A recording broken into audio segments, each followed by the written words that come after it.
Shadows of Lagos Part 5. That evening, Lagos was alive with its usual noise. Cars moved slowly through traffic. Street vendors called out to customers, and music drifted from small shops along the road. Inside her boutique, Precious was closing up for the day. She carefully folded a piece of fabric and placed it on the shelf.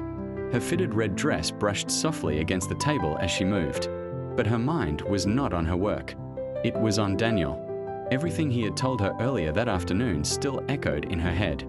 People are looking for something. They believe you have something important.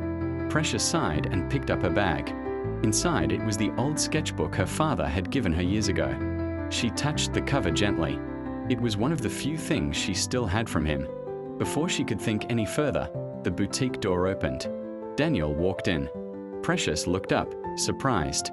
"Daniel, I thought you left." He gave her a small smile. "I needed to see you again." Something about his tone felt different. Quieter, colder.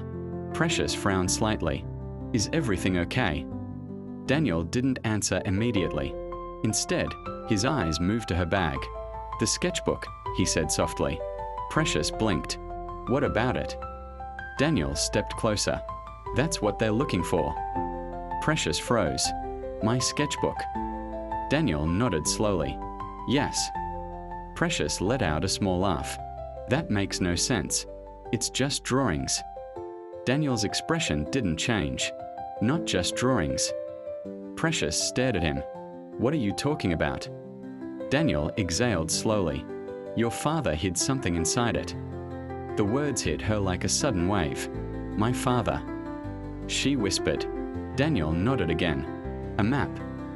Precious felt the room spin slightly. "A map?" "Yes." Her hands slowly tightened around the bag strap. "That sketchbook," she said quietly, "is the last thing my father gave me." Daniel's eyes softened for a moment. "I know." Precious looked confused. "How could you know that?" For a second, Daniel said nothing. Then he looked directly at her. "Because finding you was my assignment." The words hung in the air. Precious felt her heart stop. "What?" Daniel's voice was calm now. "I was sent to find the sketchbook." Precious stared at him in disbelief. "You're joking." "I'm not." Her chest tightened. "So everything. Meeting me. Walking me home." Daniel looked away briefly. It wasn't supposed to go that way. Precious felt anger rising. "You planned it." "I was supposed to get close to you," he admitted, "and take the sketchbook." Precious felt like the ground had disappeared beneath her. The smile, the kindness, the way he listened when she spoke about her dreams. It had all been part of a plan. "You used me," she whispered. Daniel stepped forward. "It wasn't like that." "Then what was it like?" She snapped. Before he could answer, the boutique door opened again. A slow clap echoed in the room. Both of them turned. The hooded woman stood in the doorway. Her hood was down now. Her sharp eyes moved between them. "Well," she said calmly, "this is awkward." Precious stared at her. "You?" The woman smiled slightly. "Yes, me."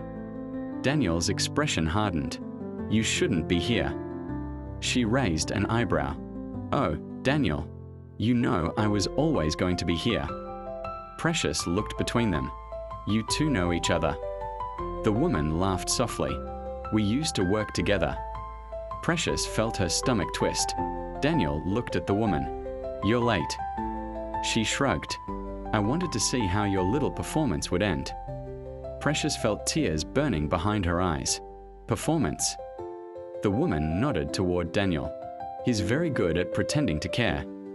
Precious looked at Daniel again. "Tell me she's lying." Daniel didn't answer. That silence was louder than anything. Precious slowly stepped back. "You planned everything," she said. Daniel finally spoke. "I didn't expect to actually care about you." Precious shook her head. "Don't." Her voice trembled. "Don't say that." The woman walked slowly into the boutique.